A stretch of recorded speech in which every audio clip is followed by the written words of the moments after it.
right? He's about hustle, but he also preaches a lot about patience. And I think a lot of us, tell me how to sell more shorts, right? To bring that back for a second, it's the now. It's no, let's figure out like why we're not selling shorts. What's the brand presence? What's the storytelling? What's the narrative? And bring that all back. It was because it was February.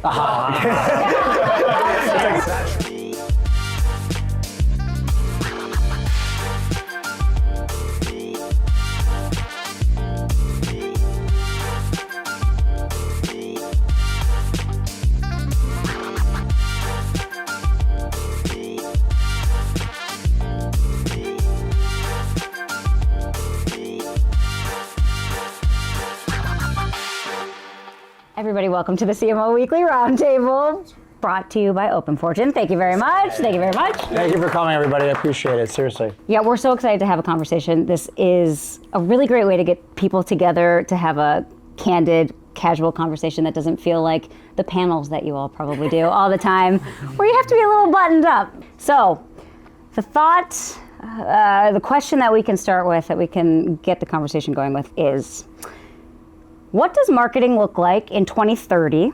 And based on what you think it looks like, how does that affect your job immediately today? You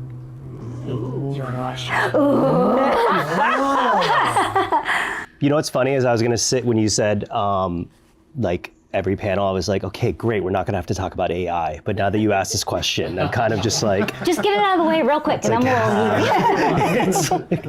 I don't have the answer. I was just sitting there, because my mind immediately went to like, well, it just depends on how much AI takes over by then.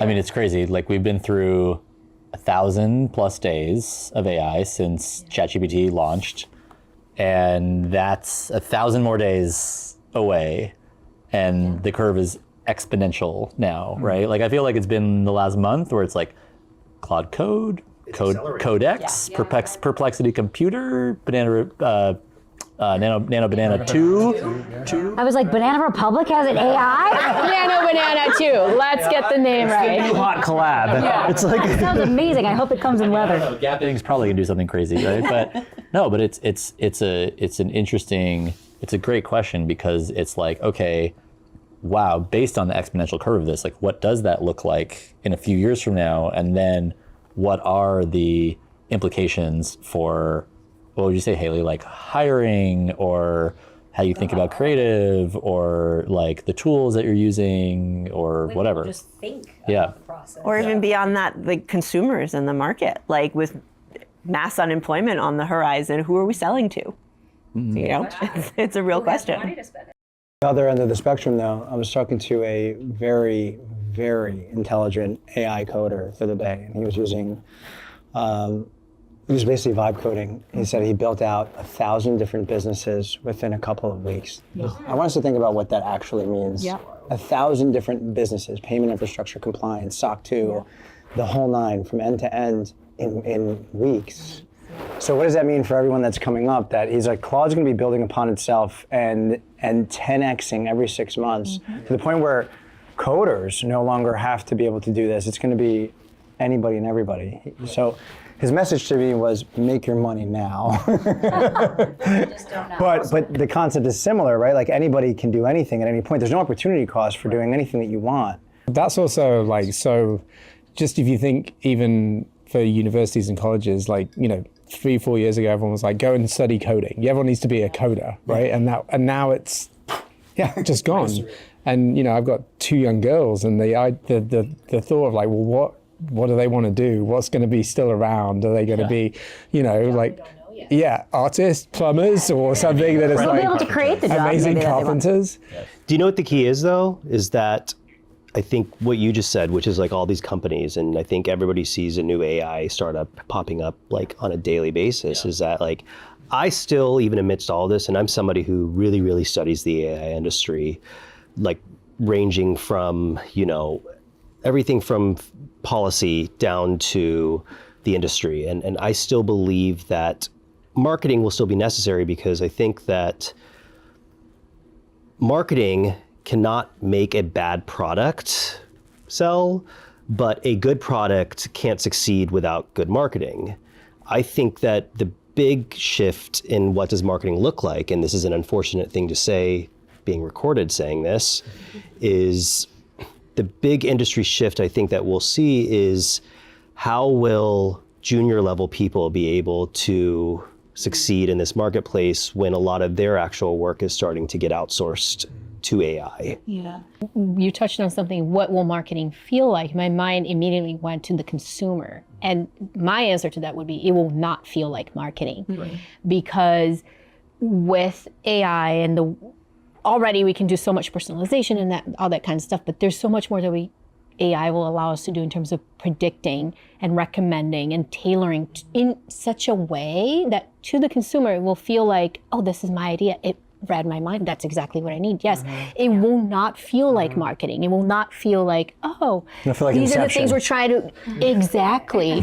And so that will be the big Leo's always shift. It will be there. like, this was in my head and it's now here in front of me. It will feel like magic and anticipating the need, which already happens to me sometimes and I find it creepy, but I feel like in the future it won't be creepy. It will be like, yes, exactly. Yes. It's a little bit like the consumer can now create the thing or the need that they have. It's a little bit like when we were able to do 3D printing. You could design your own shoes or your thing and get it made. It's almost as if, I think if the need can be well articulated, then the product can be built. But it can be put in front of you before you even articulate it. That is true. That is true. I will say though, I think there's something about like what it means to be human. And like I heard an amazing podcast with Trevor Noah recently talking about, now with the position he's in, he loves amusement parks. And he was able to, with his friends, like they of course were like, hey, let's bring you up to, you can ride anything you want all day long. And so they got to the front of the line, got to ride everything. And he realized that took away from the experience of it, because the experience is anticipation. The experience is what we imagine. The experience is the time you spend with your friends while you're waiting for hours for this ride. And when you just get to ride it, you have nothing of your own experience that adds to it, much less like what that does to impact imagination. My background, I'm from entertainment. I'm in sports now, women's sports, and it's like people want to experience something that's real. So there's like, even if they know it helps them, there's something to be said about like, it's off. And it's replacing what is just innately human about us and what we want to experience in real time. I saw something today that I passed on to my team that like malls are back. It's funny. It really did take a big People want, or like my team, incredible Gen Z team, they were like, Michelle, I want to do a zine. And I'm like, okay. I'm like, yes. Somebody let's on your go. team knows what a zine is? Yeah, and I was like, and they were like, and no, and What's so next, we've done Zynga? like a limited Blogspot? edition. We're getting ready to kick off our season. Limited edition zine. We'll have a digital version, but we'll have like 5,000 printed versions, high quality. But this is what they want. And I think part of that is just that like innately as humans, it's like we want to experience something real. So yes, it helps us. Obviously, like we utilize it every day, but part of why sports is like really thriving right now is it's like you can't replicate that. You can't predict it. We don't even know each other yet, but high five. Like that's what I'm talking about right there. In my humble and unneeded opinion, right? AI is going to create so much content, so much personalization, so much of all these things that, yeah, in some ways are great. But I have a feeling that the brands that are going to win are the ones that go back in time 40, 50, 60 years, like Madison Avenue did, and make you feel. Yeah. And if you can do that in sports, there's other brands not in sports that can still do those things. It's about how you position yourself the right way, how you get in front of them the right way, how you create conversations in different moments and cultural experiences. And that's where they're going to win. Agree. The buying moment where you used to receive a gift, you got it delivered, there was something valuable about that. Yeah. When you are getting 1,000 things from Amazon weekly, it is more annoying. I mean the content of husbands online that they're like, my sole job is to bring in the packages and then break down boxes and then throw them out. I do that every day, because if I don't do that every day and do my job, we are overloaded with boxes. Yeah. So that's the whole job, and it's like no longer exciting to get packages. It's part of think it's part of my job. If it becomes an obligation, then suddenly something's lost. For sure. Yeah. So to go back to the question, I'll just say this, like I'm always the contrarian, and I always think about the other side of the coin. And so like on one hand, I think that it's really important to find experts who understand all of these tools and be able to say, okay, how do we replace our existing or evolve our existing tech stack to not just like peruse and play with AI, but to actually leverage AI for like the amazing things that it does. At the same time, I think that, people are talking about how are Gen Zers going to get jobs, what's going to happen to the creatives, right? People are throwing millions of dollars at these AI experts at companies that are, part of the Magnificent Seven or FANG or whatever. And like, on the flip side, it's like, well, why don't you are you telling me that like a bunch of like millennials and Gen Xers are gonna like learn how to like vibe code AI? Like hire the Gen Zers because they're gonna be the ones that actually know what to do.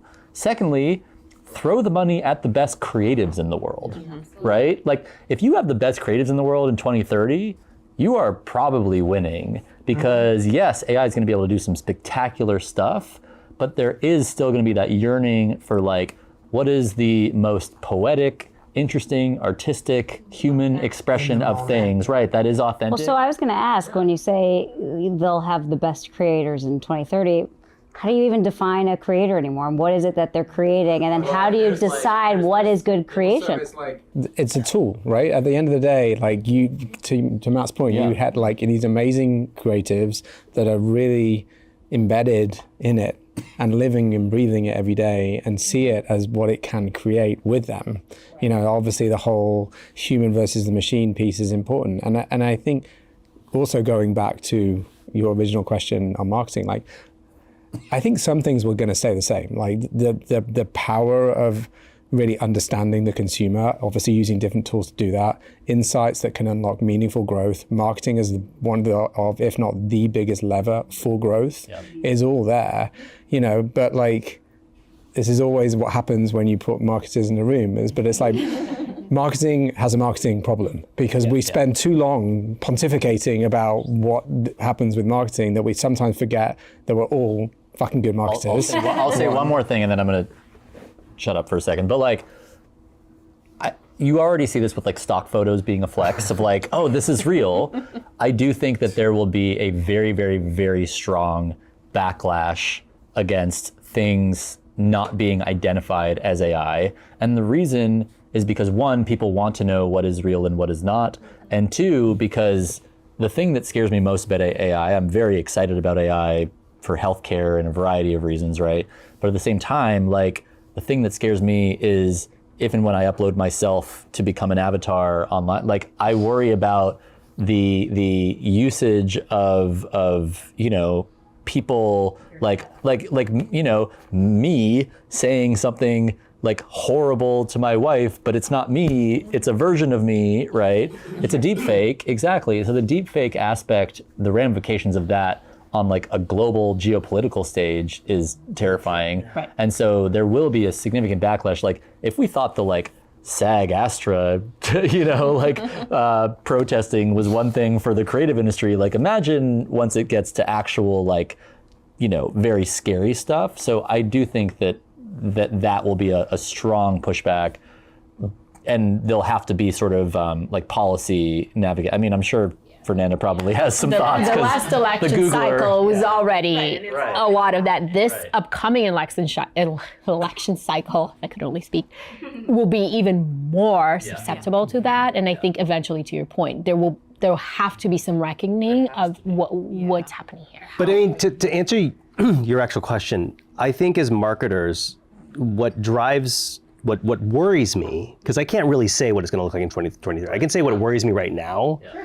What worries me right now is what people say and how they act is very, very much a conflict with each other. For example, Gen Z says that they have a strong desire to actually disconnect from the digital world and go touch grass. Gen Z also consumes 9 hours of screen time per day. Well, they want to. It's not easy to. Yeah. But we see this Gen Z wants to touch grass and we run with it. And we create experiential events for Gen Z.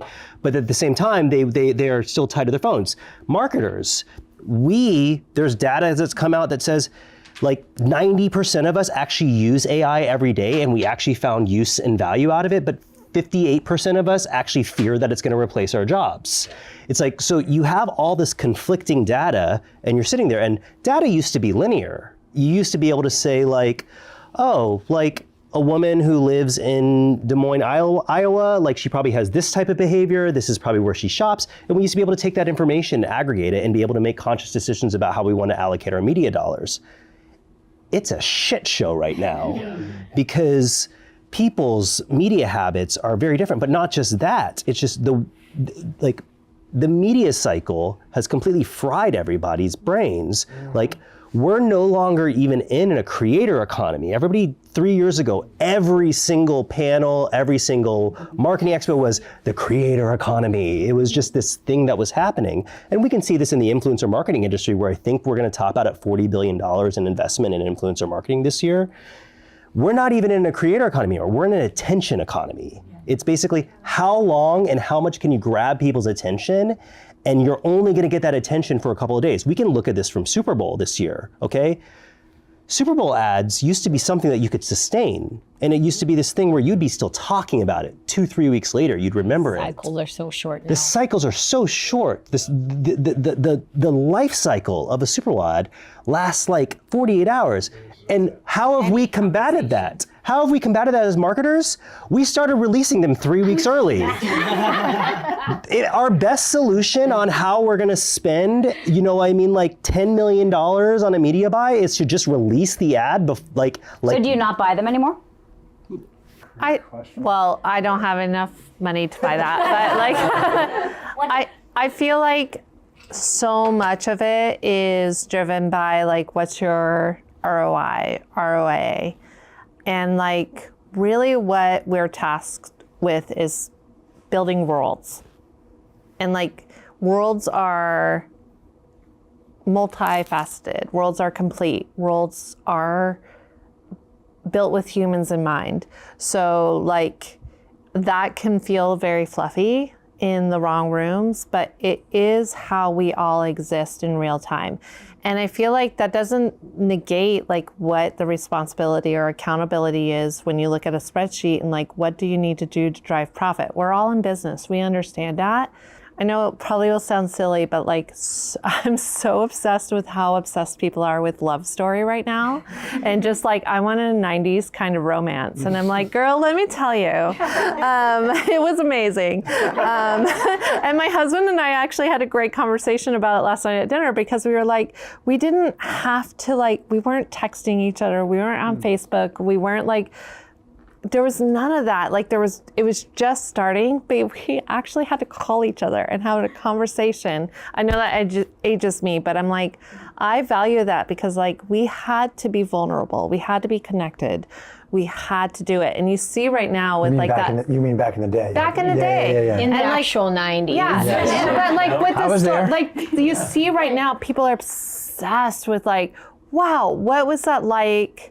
I want to have that. I want to have someone that like actually is like focused on that moment. And I don't think it's so much about like the show itself. Like the show itself is fine, but it's like there's something about it that's missing right now, and that it's like at the heart of what's being human that we all want, that we're all aiming for. And it's certainly something working in live entertainment where I don't know what's going to happen tomorrow, but I got to be ready for it. And that's the best part of it. But that may be the dynamic, right? People leaned into one way, now lean out and go back to IRL. And you're seeing that there's On swipe, Juicy and Couture, swipe track culture suits too. are back, velour suits are back, Y2K, the fashion, exactly. The dating apps, everyone, to your point, just people going back to dumb Oh phones. God, like the end of the swipe economy is like a real exactly. thing. So Like, you guys I think I wouldn't fit into know what the function of marketing looks like in 2030, but I do think the role of the marketer like grows meaningfully in importance inside of companies. Like everyone knows marketers grossly underrepresented as CEOs and on boards, and like as the barrier to entry of like creating anything basically goes to zero effectively. Like what does become the barrier to entry of like how do you make someone feel, and bringing the mindset of like what does someone actually want, and being able to create that, which is like what the best marketers in the world like do every day, and have to like fight their way to get the voice at the table to bring that to reality. So I do think the role, like for progressive organizations, the role of the marketer, they might be doing something that no one here is doing today, but the relative importance inside of organizations, I think the distinction between a really good marketer and a pedestrian marketer will become more evident in 2030. So much of the tools we have for AI can spit out things, 100, 1,000 times quicker. But I think judgment, being able to evaluate the nuance of creative and how good it is, having that artistic eye, I think it would be pretty hard to train. Yes, thank you very much. I like how she holds my wrist. Drop the mic. No, but I think the word that you used earlier was really pertinent, just the articulation that, that it's, I always joke that like, I hate the cliche that like, you're not going to lose your job to AI, you're going to lose it to someone who like prompts AI. Right. Like it's boring already. Yeah. But the fact, like so much of your ability to articulate a vision, to have a vision, and to be able to articulate it. Like I always joke that who's going to if you want to know who's going to survive, just ask their current creative director. Because their current creative director can tell you, can this person articulate in a brief? Mm-hmm. Can they actually see something and describe it to somebody else and make it come to life and give valuable criticism that creates a product that works? And there are a lot of people working today who, if you ask their creative director right now, would say, nope. Yeah. You also said something really important, make it come to life. At the end of the day, AI is only going to take you so far. To Lynn's point, you're going to have to bring in people to execute that vision to some capacity. Maybe in 50 years, I don't know what that looks like, but in 2030, I promise you, people are going to still be involved. And I think there are opportunities for young people in that. I think that kind of taste, that kind of drive, taste means whatever it means at this point in history, but that kind of judgment and that kind of vision, that exists in young people. They have that. Not across the board, but it's never existed across the board. And to your point on taste, it's almost like picking the trend, because there's fragmentation right now, right? Yeah. There's like the micro trends that last 2 days in some cases, right? And there's countless. Right.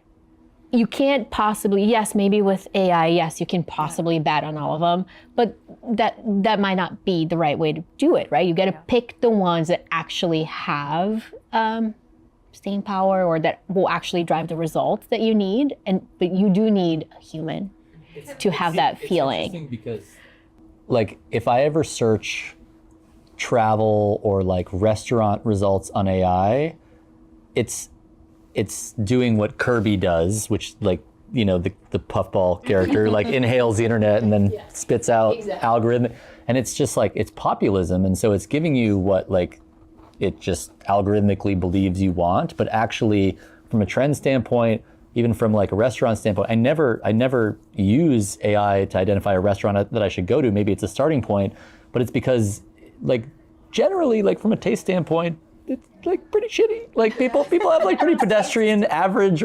So like. And you want to discover something. Yeah, and Lynn talked about the nuance, right? Yeah. It's the nuance, it's the editing over and over. And so like, if you think about what it does, and being very populist, it's the ability to understand that like there actually is better, and I have to go intuitively deeper. One of the best analogies in that is like to round out what everybody's saying is in terms of like taste and in terms of like that is like to your point. Because trends are inherently anti-populist when they start. Whenever I'm on TikTok and I see somebody say, who is not from New York City, here are the top 5 restaurants in New York City. I would not be. I always sit there and I'm like, are you kidding me? It's like it's like nobody who lives here goes there. It's like so, and I know that's a weird analogy, but I think it really shows like that aspect. I think the other important thing when we were talking about creative directors is I'm not here to hype all of us up, you know what I mean? But I will for a hot second. Hype 'em up! It's like, if you're a senior level marketer in an organization, like at some point in time, you developed actually what is one of the most important skills that AI can never actually do, which is at some point you develop the skill to walk into a room, convince somebody who has no clue any aspect of what your job is, what you're telling them, what the project is, that they should give you a lot of money to do it. And AI cannot actually sell that through. You know what I mean? Half of our battle is convincing somebody above us, like, to go with it. You know what I mean? And that is not something, the future of marketing is still gonna very, very much require people who have the ability to sell through a vision. Can I ask really quick, like, so much of this, if we think about Gen Z, and obviously that's a huge part of the workforce right now, what are we doing or what are we taking on to really encourage them to take? Sorry.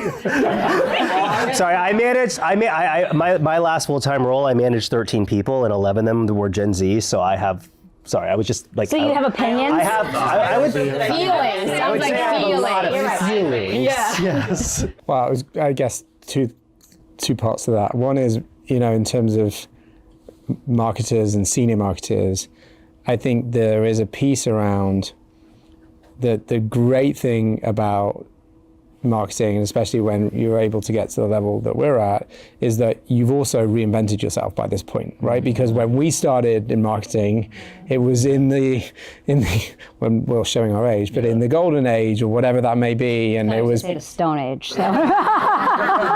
And like if you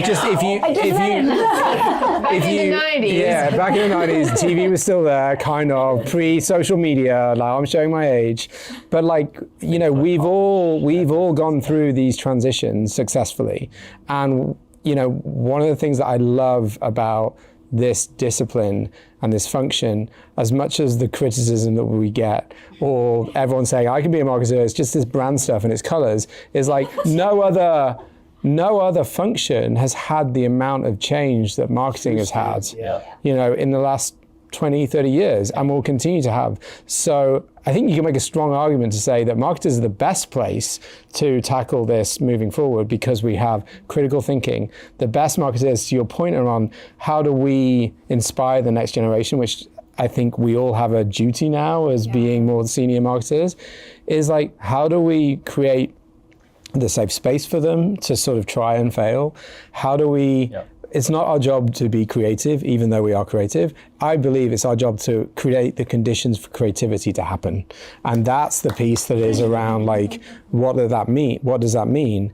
And it's also, why marketing is so exciting right now, because we don't know what's going to happen. But what we do know is that we can adjust, and we're not afraid of that. And we also have the ability to unlearn what we've learned quicker than any other thing too. And I think that is what you can share on. Perfect. And marketers have always needed to have resilience and grit. Like, just to put creative ideas out there in a room and not know if anyone's going to like it. And when you did that when you were early in your career, and your face would turn red because you're like, are people going to think this is good or bad or completely irrelevant? Sure. That takes so much more courage than almost any other role. So yeah, like, I think it's definitely a function where you early on, if you liked it and you were succeeding, you showed that you had that resilience. So to your point, no one's more capable of kind of riding a wave of knowledge. Yeah, so you brought up a good point, though, and it's something that I've heard even just from doing my interviews, that there is a stigma around the marketing team, around marketers, that maybe it's an easy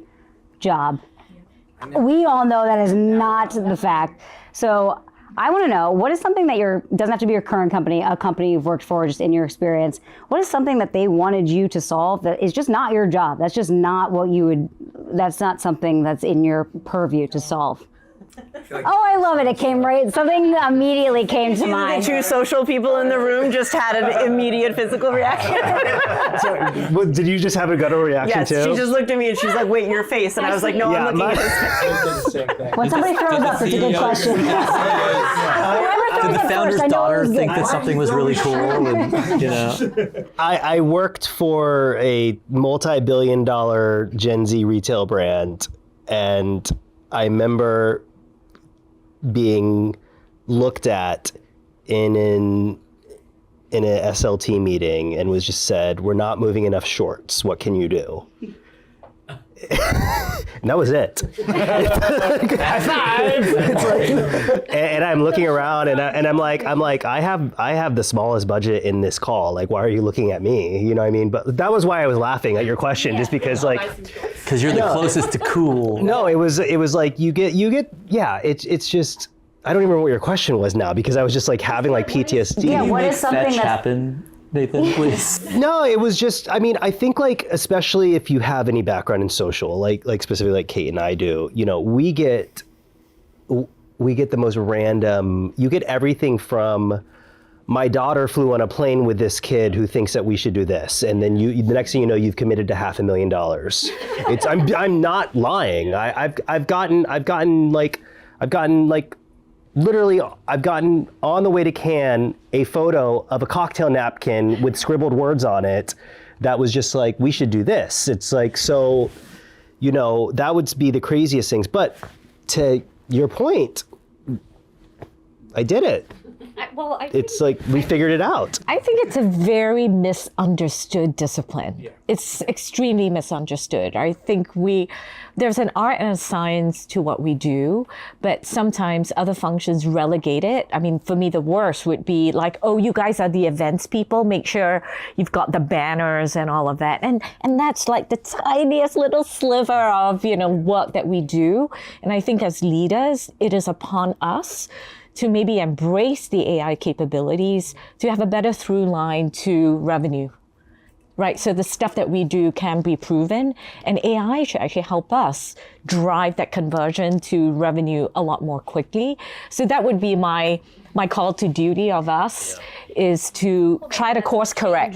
To bring it all back to attribution. 2030 is maybe there's a better way to prove the work that you all are doing is really the most important work. To prove it or to actually like lift it up. I feel like if we're concerned about proving it, then we're missing the point, as opposed to like really, I feel like the role of marketing is to put themselves out there, be the innovator, be the one that is kind of hanging on the cliff of something that no one else can quite see. Mm-hmm.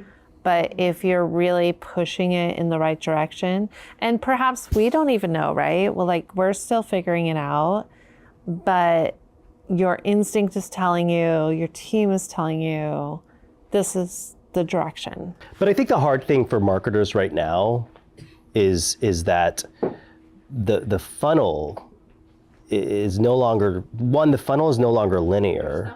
It's a spider web, but not just that. It's like, the biggest issue in terms of marketing, which I think leads to a lot of these like random tasks, is like, I could not be further from a retention marketing person.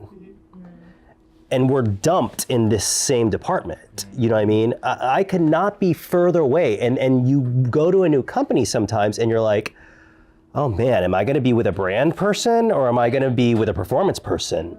Because this sets me up for like, what's this role going to be? Because it's almost like as we almost need to start strongly considering if performance and brand are almost two completely separate worlds that operate in the same sphere, but like and they feed into each other. But like this idea of dumping it all together, it convolutes everything. The answer is they are. Yeah. I really believe I could not agree more that they have to be separated at this point, because performance gets you a certain level and it has a point of diminishing return, brand can take you anywhere you want to fucking go. So it makes you wonder, though, where does the future conversation go around things like ChatGPT? Our C-suite leaders saying to marketing, hey, how do we become the brand of choice when they talk about our brand and they make recommendations? Because that's going to have a lot of implications for sort of that, average Joe who just wants the quick answer. That's going to be a very quick sort of answer of what to buy. And you start to wonder, well, how do I impact that? And it's an algorithm, right? And you start thinking about, well, back to when we were doing early Facebook and we kind of knew what the algorithm was. The Facebook. That's right. And we spent a lot of money on organic, and then the algorithm changed and we said, oh, we've got to push it all to paid. And so I do see by 2030, a lot of our time is predictive on the algorithms, figuring out what sort of gets us success in that universe. And then from there, probably optimizing around that sort of broad swath to sort of win that easy victory. And has anybody been asked yet though? Because I had a friend that was asked this, who's a senior vice president of marketing. I was a friend that was literally asked by their CEO, how do we become the top recommended choice in ChatGPT? We're working on that. Yeah, everybody is. Yeah, so Seems that's like the time is now. There's interesting things because like on one hand, there's all of a sudden brands are perking up to like organic YouTube, Reddit, even their Wikipedia page, right? They're like, which also, by the way, changes all the time in perpetuity, right? And even those, AI companies are like, where should we be pulling from? What is the source of truth? So on that front, that has implications for how we set up our teams. So does, to Nathan's point, like, what does that mean for how teams should be set up? What kinds of people do we need? Like I remember, it was probably 5-10 years ago when New Balance was everybody's dad's shoe, right? And Chris has done a remarkable job with his team. And it's like now they have people that are, their titles are culture and energy, and they've taken more of almost like a Red Bull-ish approach, right? Where they're leaning heavily into streetwear and they're owning energy and they're finding, these athletes that also have really nuanced personalities and how they come together. And so it's like, I think the brands that think outside the box, truly at this precipice where all of these things are available, everybody's going to chase if you're a cat, like the laser, And I think it's the ones who are like, yeah, dude, you chase the laser. I'm over here with like the cheese, It's just like, how are you thinking about You nailed it. It's like, is it... Oh yeah. I feel like it's not. It's Also a good not one. like, are you chasing or are you attracting? Right. Yeah, and I think it comes back to like, this kind of goes back to your first question of like, That's a really good question. No, it really was because like 2030, 2050, I don't know, BC. What? No. What's the through line? Storytelling. We inherently. What's that? Yeah. No, I know. There's like a lot of questions about like how can you quantify that, and like as a human experience, how we tell stories, how we just innately know that hits. And I know that feels Is that like innate, or is that something that can be taught to this younger generation that's now coming up? Good question. I genuinely think they are just as we were coming up. It's just evolved. Something I hope, I really hope for my kids and just this next, few generations is there's a lot of talk about the importance of soft skills, which by the way, has always been fundamentally the more important skills. But, we talked about adaptability, we talked about storytelling, right? I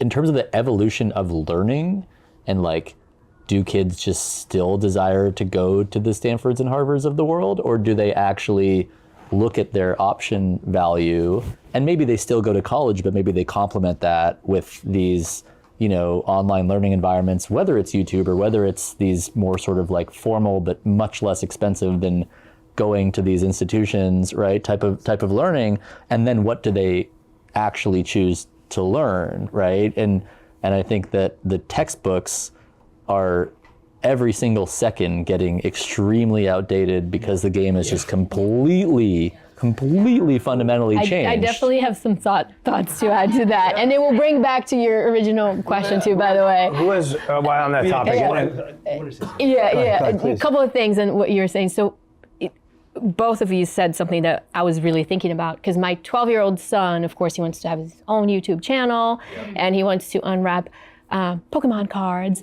And 2 days ago, I was actually having this conversation with him about, okay, so there are many channels that do that. What's going to be different about your channel? And I grilled him like my typical marketing questions, right? Like, asking like, well, how is your channel going to be differentiated? How are you going to get it going? And he What's had a your whole competitive plan. advantage? Exactly. And he's like, Mom, I'm 12.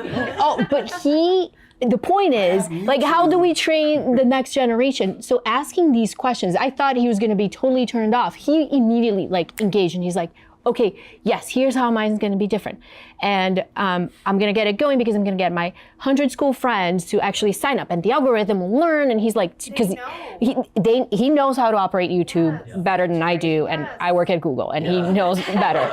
And so facts, like really. And so we're talking, and so I was like, I grilled him enough, let me stop. He's like, keep asking, I love these questions, you're making me think. And I was like, okay, I am training him to think in ways that he wasn't thinking about. That he understood the algorithm because he's a very math-driven person. So that part he got, but then the aspect of the storytelling, what's different, what's your unique value proposition, he had not considered any of those things, but he really engaged, and he was like, yes, teach me more, ask me more questions. I was like, wow, this is how they're gonna learn, and this is how we train the next generation of marketers. It's teach them to ask the right questions, think critically, and that will apply whatever the scenario, the platform is, whatever. They have to want to. The theme here, which links the two, is curiosity. And you see that in the kids, especially when they're there. I see that in every marketer I've ever spoken to. There is a innate want to always learn, always question everything, always want to put a puzzle together. And that's the scary part, right? The scary part is there will be, there'll be a cohort that AI is a crutch. Right? It's like I can always go there and get immediacy answers, right? I can use it to do work for me, and then there'll be another cohort that uses it as a superhighway for them. And I think that really comes down to these kind of two paths of like, how do we, right? What are we saying to influence them? What are the questions we're asking? And that becomes like a fundamental exercise for actually like, scholastic institutions of like, okay, how are we thinking about this? Yeah, because it's about the critical thinking, the curiosity, and you make a really good point. It's like we're at that fork where AI can either be your crutch or the super highway. And it's the other thing that, and I don't know how many of us parents here, but like one of the things that I love about my two daughters is that curiosity and having sort of no filter, especially my 10-year-old, just say it as it is. But it's like, you can just, they're not conditioned yet. And I think that sort of social conditioning, however it may happen, and obviously, you guys are all we're all in social media, but you two are the sort of experts of it, and what's happening around that. And I think that there is this sort of we're at one of those crossroads that's either now or coming up to go, well, as we then look forward and we see the desire for the physicality and the storytelling and it competing with this sort of, at the same time, all of these kids on social media, on screens as well. How does that all sort of? Yes. On that vein, you said something that struck. I think there was a conversation between Matt, Fernanda, Josh. You all talked about like kind of the overall education system. And I know this is not necessarily marketers, right? But I think it kind of translates into the next generation. And I feel like we're failing the kids a little bit. I really do. I don't know how many people have teenagers here. 4 hours? Like how many people have teenagers here? I do a 10-year-old, 6-year-old as well, and they're just stifled. I can feel it. And the whole system is fucking broken. And I coach a lot of sports, and I was coaching a wrestling kid that I coach, and he goes, He goes, oh, I'm like, where'd you get that slash? He goes, oh, I was building a dock. And I was like, building a dock? Where? He goes, oh, at my school, we're building a dock and a boat, and we're learning like the concepts of engineering. I'm like, you're fucking 9.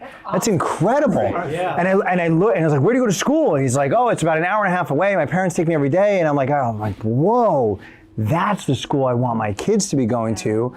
We haven't done it yet because it's an hour and a half away. Probably $100,000. Also that. I was like, that to me is what builds the next generation of everything. Well, and I feel like we're failing right now. It's not just that. It's I would say in relation to mentoring and bringing people up is that, like, to your point, I think to all of our points, like every young person that I've had on my team has had a certain level of eagerness and desire and wantingness. I think the big challenge that I face, at least personally, is I grew up in this industry by being forced to sit behind my manager and physically watch them do things. You know what I mean? And I grew up observing and understanding and adapting. And so I think not only is education antiquated, because I spoke at my alma mater and I realized one of the classes that I took in 2003 is still using the same textbook. Right.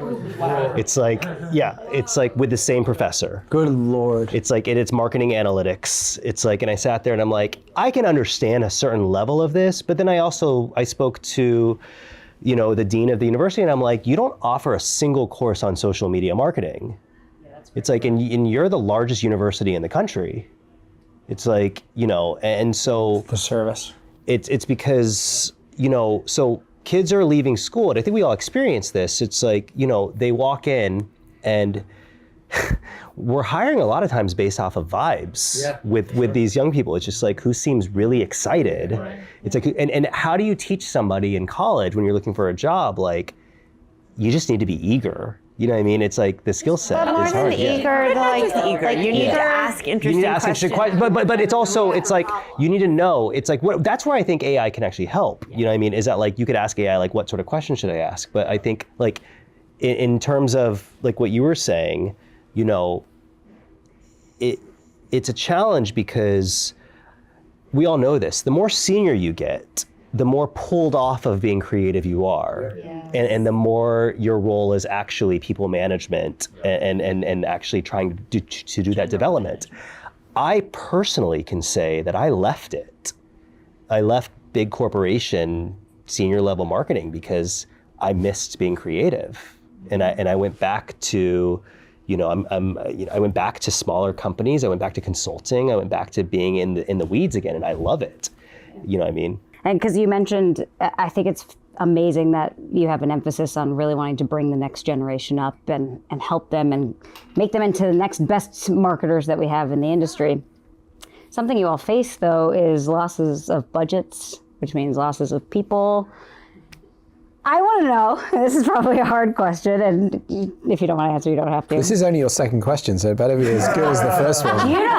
This is a lot of pressure. Oh my God, this is a lot of questions. This is the fourth question. The conversation was great. I'm just selfish. I'm like, I needed to talk. Okay, no, I want to know if you had to cut 50% of your marketing budget tomorrow, what are you cutting first? When you really have to make a decision, what are you talking about? And if you're not willing to put skin in the game, then what are you doing? Interesting. Like if you secure yourself and not like how you're going to make it happen, what are you doing? So what is it? I would cut my agencies. Only because I personally have had a lot of success bringing things in-house. Okay. I'm a huge advocate for in-house teams as well. You're making me hot and bothered. bothered. Well, hey, I mean, that makes sense though. You're both working, with social, and so obviously there might be something. It's not just social, like, because I've overseen creative, I've overseen PR, I've overseen, strategy agencies. I have just had better success. I'm not saying that agencies don't have a very special, important place. It's just when I've been faced with critical decisions of, you can have this cocktail or you can have this cocktail. I say I want both. I'm just going to do it by by not ordering top shelf. It's like, and by making my own damn drink. It's like, and dust your shoulders off, man. Yeah. and the reason is only solely because like I come from agency world. I was the creative director at a very well-known, agency that's here in New York City. It's like, so only because of efficiencies. And when I say efficiencies, I mean in-house, you have 2 to 3 levels of approvals. Agency, you have 4 to 5 levels of approvals before it even gets to the 2 to 3 level of approvals. Yeah. So will I say this though? Is the creative as compelling, as strong? Are the options as amazing than not having an agency? No. Like when you have an agency, the creative is much more compelling. You have a lot more options. You have a lot more variety. Okay. Depends on the agency. Right. Absolutely. Yes. Big plus one. Depends on the agency. Yes. However, it's like in this day and age, when the media cycle is this teeny tiny, it's like if the question was, if I had to cut 50% of my budget, I would immediately look at my agencies and how much I'm paying them and figure out where to cut from there.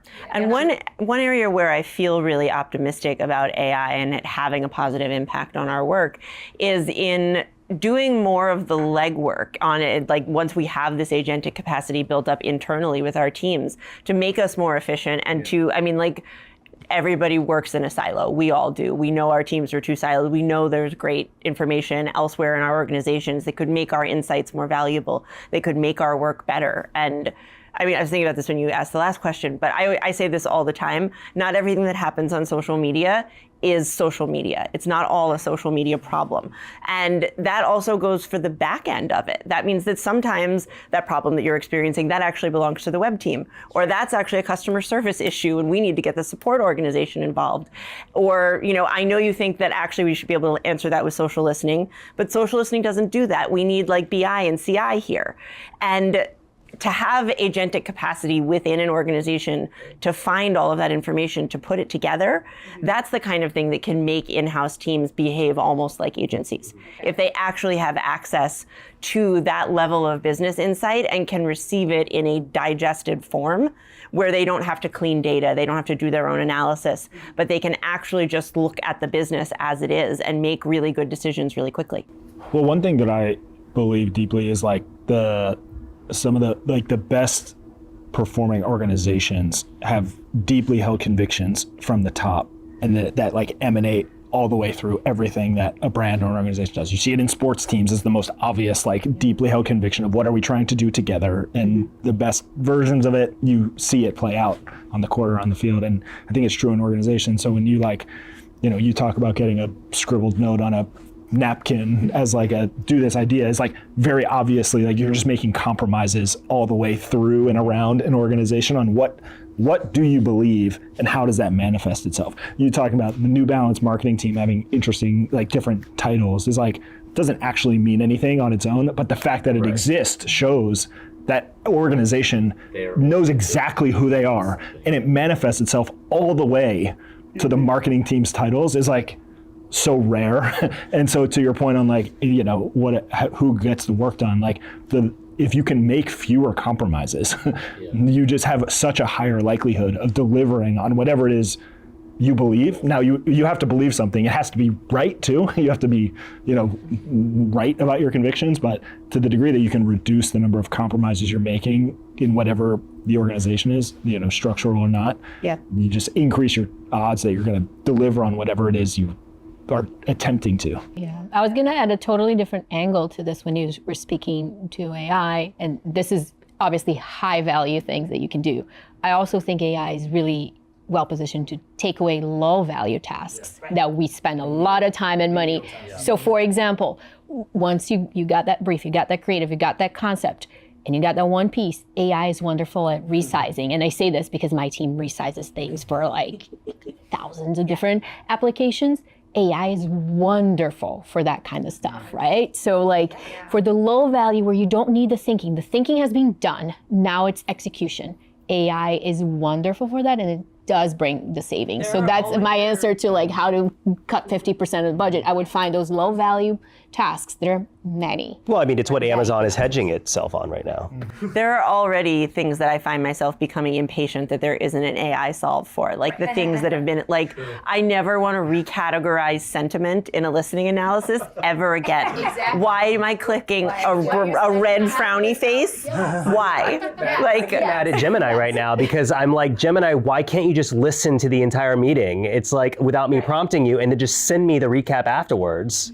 It's like, but then, and I asked Gemini, and Gemini was like, well, because then you won't listen to the meeting at all. And I'm like, I know. It's like, that is the point. That is the task I needed to take. That is the point. Yeah, the atrophy is real. Like that's, I think, you said it too. It's like there is a piece of which is you become so reliant on it that you just stop doing anything. or is it revealing the reality that I didn't need to be in this meeting? Yeah. Do I need to be? It's that. It's like, I don't need to be in this meeting, but I have to be in this meeting, but I don't want to pay attention. It's like, but I feel like there might be 5% that might be relevant. Right. If what I need is a single insight from this meeting, then perhaps I can just get that and spend my time doing something else.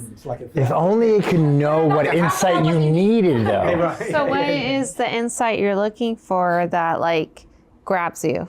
I think it's so lovely that you think it's something as valuable as an insight. I think so many times, like, it's just change management. It's just getting updates. It's just it's like, yeah. It's like I'm in this meeting to make sure that I'm not being asked to do unnecessary work. I get that. Or that I object to something that's going to be, to your point, such a compromise that I cannot stand by. I mean, for me, a lot of times too, and I'm in the tech sector where things are changing so rapidly right now. Like the AI is and both an internal advantage and an external existential threat.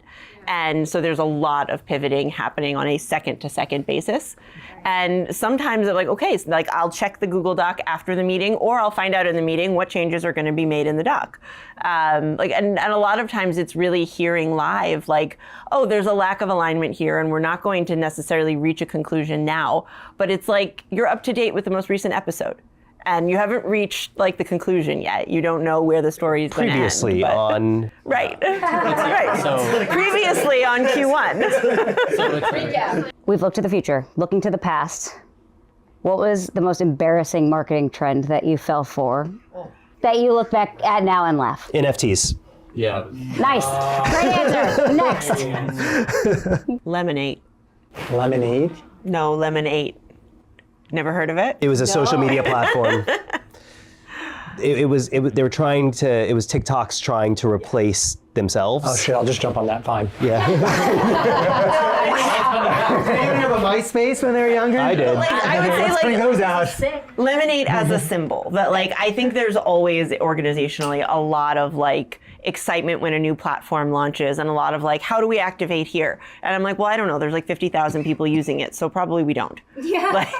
Like we've got literally millions of people we're not reaching on the platforms we're already on, so we're not going to turn our attention here. Sure. But like I was definitely at various points younger in my career than when Lemonade came out. That, you know, yeah, of course you want to jump, you want to try, and like sometimes it's the right move, but mostly it's not. Voice, like the whole thing when Alexa and all, it was like, oh, voice is the new thing. The skills. Auto reorder. Oh God. How do we get into the auto reorder? Oh, see, I still use it.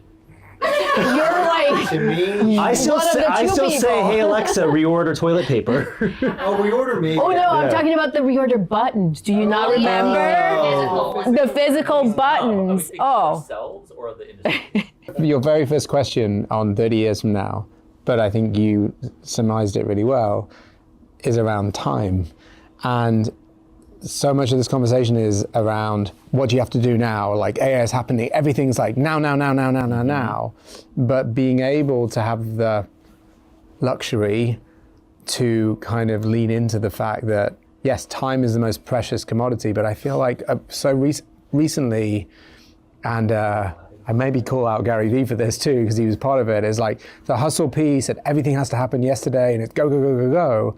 Actually, I think what there's so much yearning for is to be in the present, to take a moment, to slow down, to think and be able to connect and lean into the fact that, yes, time is precious, but that doesn't mean to say that everything has to happen. Which I like think that. he actually does lean into. right? He's about hustle, but he also preaches a lot about patience. And I think a lot of us, tell me how to sell more shorts, right? To bring that back for a second, it's the now. It's no, let's figure out like why we're not selling shorts. What's the brand presence? What's the storytelling? What's the narrative? And bring that all It was back because to it the was table. February. That tracks. Why don't we just end with that? I do think we need to raise a drink and just say cheers to all of you and the amazing things that you've done and all the things that are coming here to 2030. Yeah. And we'll continue to chat over dinner. This conversation doesn't end.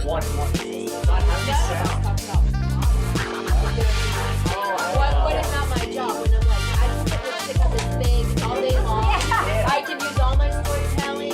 I cannot sell this thing. I'm sorry. This thing is unsellable. The first comment was, I don't want to bring up AI, and then we talked about AI.